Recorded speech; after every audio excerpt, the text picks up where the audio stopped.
Hello, my name is Aaron Nettles with Vorsite Corporation. Thank you for joining us today for our September edition of the WSAE Tech Tips.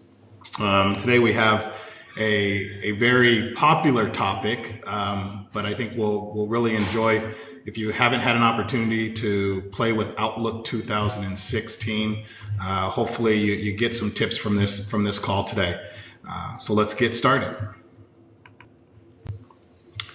So what is WSAE Tech Tips? If you haven't joined one of our calls today, this is a program that Microsoft and Vorsite, in combination with WSAE, we're taking to small businesses to help them improve their operational efficiency and hopefully show them how technology can grow their businesses in many different ways. Our monthly webinars we're doing these monthly webinars through February 2018. Today is our September edition. You can register at the link here at the bottom, vorsite.com, register-WSAE. And our videos, and this webinar is being recorded and will be on demand by end of day today. Some other items, if you have any questions, feel free to, at the bottom left-hand screen, you should see a little comment link or a comment bubble. Feel free to click there. Type in any questions you may have. I won't be able to get to those during our webinar, but I will be able to, at the end, I'll go through those questions and answer them at the end. So let's get started. Before we get started, let's talk a little bit about who I am and what is Vorsite. So Vorsite is a local business here in Seattle, Washington. We're actually at the base of Magnolia, in between Magnolia and Queen Anne and Inner Bay. We're an Office 365 managed service provider. We've been servicing the Seattle area since 2000. Our vision is helping businesses get the most out of their Office 365 investment through services like advisory, training, security, compliance, data migration, and helping them get complete user adoption of the technology through their organization with their employees.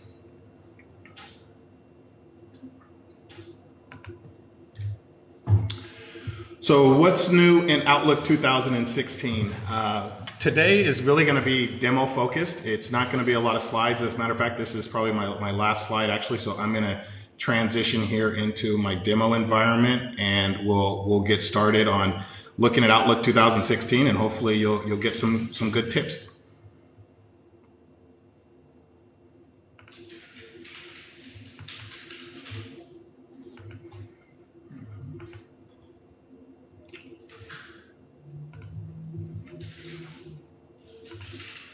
So just give me a moment. I'm going to switch to my desktop so I can share my demo environment. So just give me a moment here. And while it loads, I will also probably wait about 15 seconds or so to make sure everybody on everybody can see my screen. You know, it takes a little bit of time.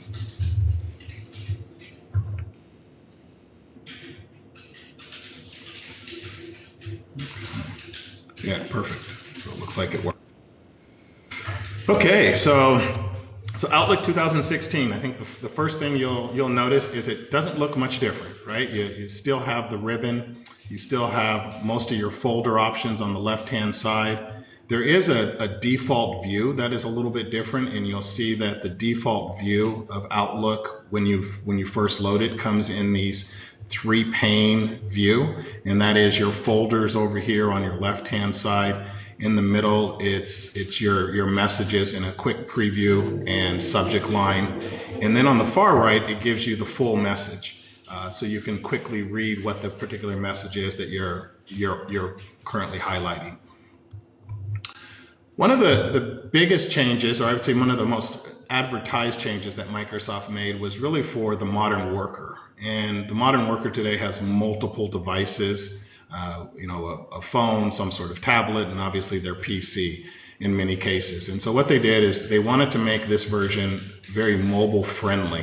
And so you'll notice up here at the top, there's this little finger, and it says touch mouse mode.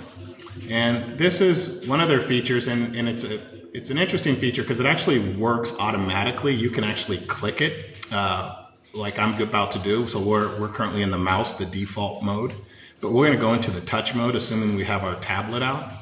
And you'll notice the icons and text and everything kind of spaces out, gets a little larger. I'll do that again just so you can see it.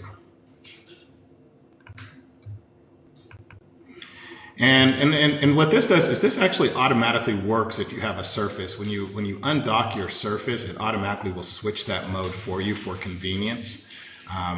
Another great feature in regards to the touch mode is it goes across Office applications. So let's launch. I know this is an Outlook specific webinar, but it's just kind of a pretty good feature that they included that. We'll just create a Word document here.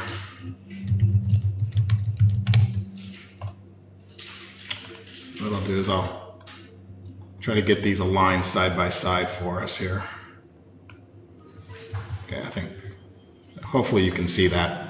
And what I'll do is I'll go into this mode here, go into the optimization mode, and I'll click mouse. And you'll notice that the icons and the ribbons and the fonts actually changed across the Office application. So you can see it's really tightly integrated with Windows and the Office suite, this particular feature.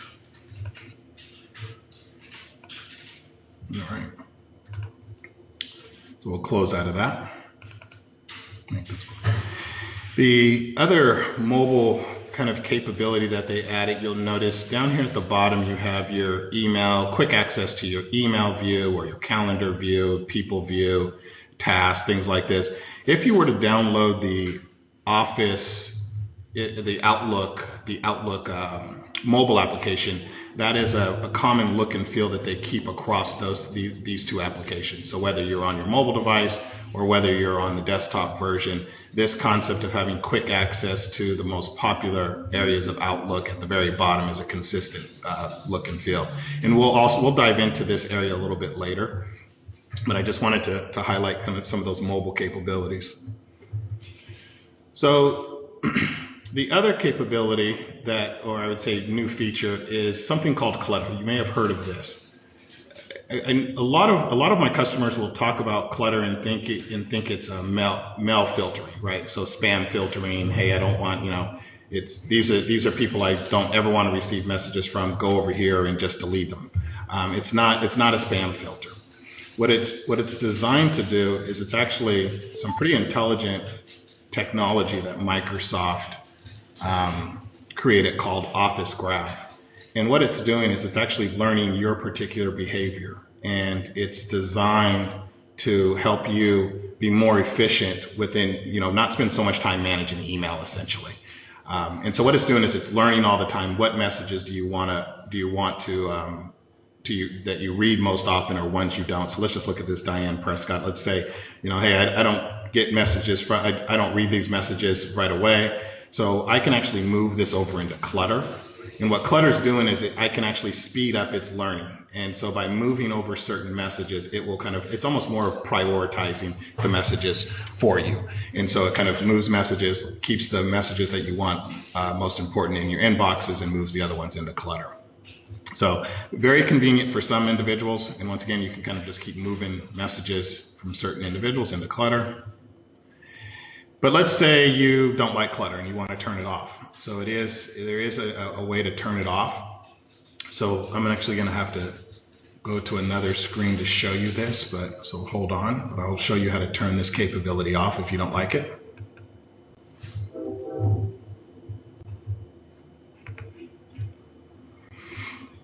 Okay, so I'm already logged on. So to turn this off, you actually have to log on to your Office 365.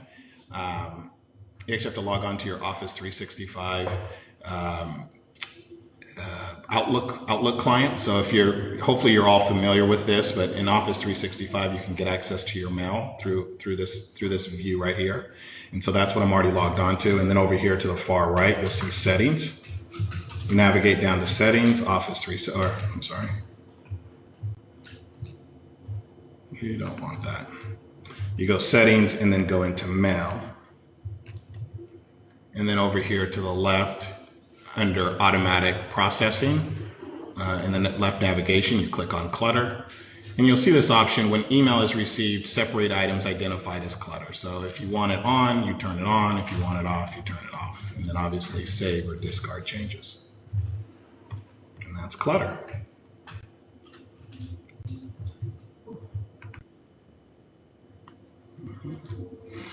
So another capability that Microsoft added is you'll notice that a lot of my messages in my demo environment here are highlighted as blue. And when I hover over them, I can quickly kind of flag these as either red or unread, right? So remember having to highlight a bunch of these and right click and then choose read or unread, so Microsoft has kind of looked at that capability and said, let's speed that up for the end user once again. So we'll just kind of uncheck these as read items. And then you'll notice up here at the top, you have some capabilities to filter those. So right now we're looking at the all view, but once again, just a quick way to get access to all of your unread messages, right? So if your inbox sometimes looks like mine, you haven't got to messages in 3 or 4 days, you kind of can just quickly say, just show me the unread ones so I can take care of these real quick. And so, yeah. Okay. So the next capability is going to be around attachments. So to do this demo, I'm going to go ahead and create a Word document real quick.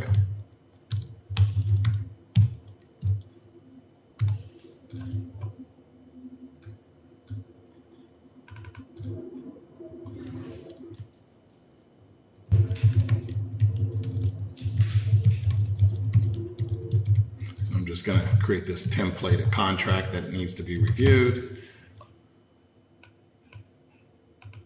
Save this to our desktop.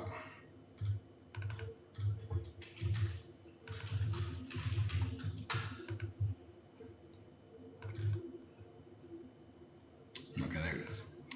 Okay, so we'll come back to this.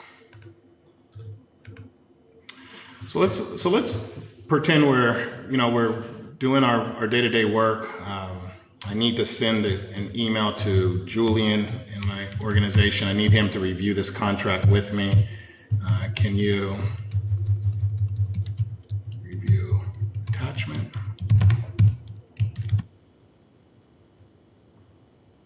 And give me your feedback real quick.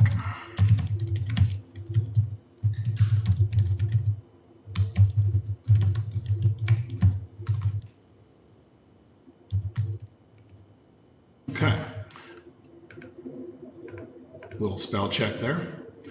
And so we'll go ahead and send this off. Oops, we've all done this before, right? Where we're gonna send an attachment, but you forgot to put the attachment. Well, Microsoft has this little alert now. You can turn these alerts off if you like. I find this actually kind of convenient because I do it quite often, that you've actually forgot to attach, and it kind of has some intelligence in the background saying, hey, it looks like you're trying to send something with an attachment on it. And so it's going to remind you, are you sure? Do you want to send this or do you not want to send it? I'm going to say, oh, I don't, because I forgot my attachment. And so then what I'm going to do is go up here to my attachment. And you'll notice what it's doing is, what it did is it looked at the recent Word documents that I have created, and specifically the contract that I just created on my desktop. And instead of me having to go find that, it's intelligent enough to kind of show me exactly what my recent items are. So I can go ahead and click this document in basically 2 clicks and attach that document. And so you can imagine if you've had a series of documents throughout the day, they would all actually show here. We only created one, so it's just showing me one. So that's kind of a quick way of attaching documents to emails throughout your day. And it also lets you browse things like your cloud folders if you have those set up. You also, directly from the drop down of the attachment, maybe you need to print this. You realize you need to print it before you send it. Once again, it's a quick option. It's already included on the attachment for you to get access to quick print, save as, and some other capabilities, upload to your cloud file share as well. So we'll go ahead and send this.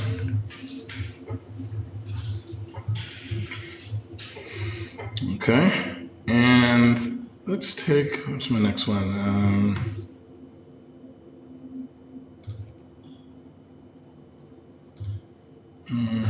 lost my spot here. Oh, okay. Here's one that I use quite often. And I don't know if this is actually new to Outlook 2016. I know they moved the capability front and center, but let's take a look at this email from Ty Carlson. I'm going to open this. And I don't know if you've ever been in this situation, but you're reading an email and then you realize, oh, I got to schedule a meeting with this individual. Well, you look up here at the top.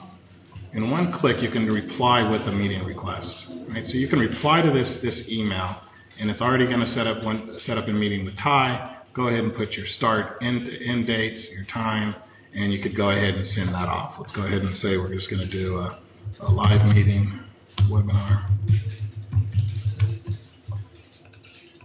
and send. All right, so another quick, it's all about speeding up your kind of your productivity, which is that's what email is all about, right? You're constantly communicating and collaborating back and forth, but how can you speed that up? So get rid of some of these dialog boxes. Okay.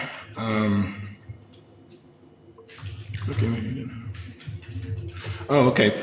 So the other capability that we have access to is, let's take the same email from Ty.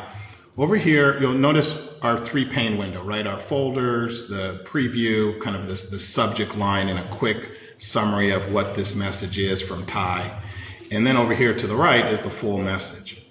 Well, take a look at this. So you can reply, and when you reply, it actually just pops it up directly in the window. So this gives you access to maybe send a quick message.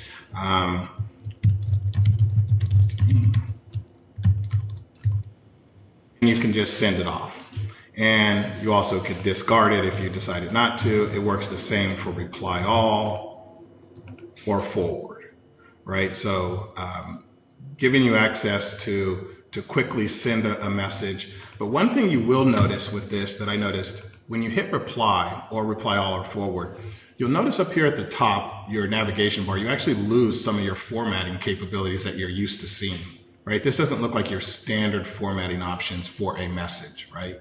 So this really is designed just to kind of quickly send a message. If you wanted to embed like an Excel spreadsheet or a pivot table or maybe some PowerPoint slides that you'd kind of preset up, then you're going to need, if you want to do fancy formatting, what you need to do is actually pop this out. So you have this option of popping it out.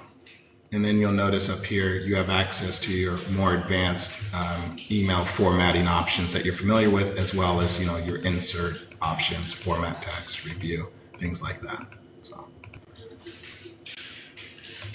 okay. So we've moved pretty quick through I'd say probably about 80% of our demo here. I'm going to go through these last ones pretty quick, as they're just kind of quick tips that you may not see at first glance when you launch Outlook 2016. So we'll go through this, and we'll have plenty of time for a question and answer at the end. The first one is the zoom. I actually use this one quite a bit sometimes when I'm on my tablet. But you can quickly at the bottom right here, you can zoom in or zoom out on a message, right? So it's again just quick access to the zoom capability. Another thing it shows you is depending on what folder you're in. So we're in our inbox. If you look down here in the bottom left, this is very familiar. This is very similar to Excel. In the bottom left, it's giving you a count, right? How many items are in there and how many items are unread, right? So if you have multiple folders, let's go here, conference. Well, it says 0 items. Let's go to clutter. 3 items, 3 unread. So whatever folder you're on, it just kind of gives you a quick count of the number of items. The other capability is search. So let's do a quick search. Search has changed significantly. So let's start typing litigation. So the first big change that search incorporated was it's actually pulling up the search results as you type, as you notice here, right? I just kind of typed in a few letters, and all of a sudden it's already starting to filter the messages and show me the ones that are matching that the closest. The other thing it's doing is it's highlighting the word. So we're all familiar with this with maybe Google search, where you do a specific search on something and then it highlights the targeted words that you were doing a keyword search on. So search has changed significantly. So one of our last features is, I like this word, sneak peek. so down here at the bottom left, where we have our icon of our email, our calendar, contacts, and task, you'll notice as I keep hovering over these that this little pop-up box keeps coming up. Well, this is your sneak peek. This is very convenient when you're trying to get a quick access to your calendar. You don't necessarily have to click it. You can just hover over the calendar item and then go ahead and see, okay, what do I have on Friday? What do I have next Wednesday? Okay, there it is. I can scroll through, look throughout the week. I even can actually say, what's on my calendar for next month? And you'll see that it actually changed to October. Okay, and you can do the same with contacts. Once again, all I'm doing is hovering. I'm not clicking here. I can hover over Veronica. And if I did have integration with Skype for Business, I actually could start a phone call, instant messaging. I can kick off an email. Maybe I want to get some additional information about Veronica. Gotta move that up a little bit. And you see it has all this information about her organization. And I did all of that just through hovering versus having to click and search. The other neat feature about Sneak Peek is you can actually, what they call dock peek. So when you hover over your calendar here, let's go back to our calendar, you'll notice at the top right hand corner of the calendar item, you can dock the peek, click it, and it's actually going to show up over here. So now I'm in my email folder, but now it's also it's pinned my calendar on the other side of the email message. So if I want to work like this, have my calendar, a quick view of it while I'm working through my emails, then you'll see that it just stays docked there. And as you can imagine, you can do the same so let's go ahead and remove it. If you want to remove it, just quick click. If you want to do it for contacts, same thing. And you also can do the same for alerts. Okay. So moving into our last feature for Outlook 2016 is the out of office. Once again, another feature I use quite a bit, and I found very useful and convenient when I first started working with Outlook 2016. So what you do, if you didn't see how I got there, is I click on the file at the top menu bar. That brings me into my options. If you look here at the account information section, underneath your automatic replies, and you'll notice here, if you say, let's send automatic replies, there's this new option called only send during this time range. So what you can do is you can set a time when you actually want to start this, which is very common, right? So when do you want to set your out of office? You set it for a date. But then what you would always do is you'd get off the airplane or you'd get home and you'd say, oh my gosh, I gotta turn that off because I gotta get into work. I don't want people to think that I'm still out of office. So you were scrambling to get yourself to your PC to turn this off. Well, now what you can do is actually just set an end date and time. And so you don't have to worry about that scramble. So that's really convenient. Kind of you set it once and then you can forget about it. You don't have to worry about it's going to turn itself off. Makes you wonder why it took them so long to get that capability in here, to be honest with you. The other thing you can do is you can set a specific message for inside your organization. So let's say this, traveling to customer site this week, workshops. So maybe you have this message that you want to send inside your organization so everyone in your company knows you're traveling, but you're actually going to a customer site, you're not on vacation, and you're performing some workshops. But outside your organization, maybe you want to say something a little more general.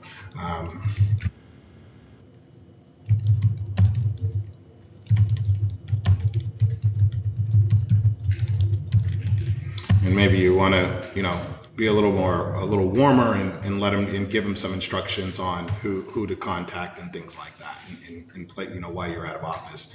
So you can kind of set up two different messages, one for inside your organization and outside your organization, and you can set a start and end time for your out of office.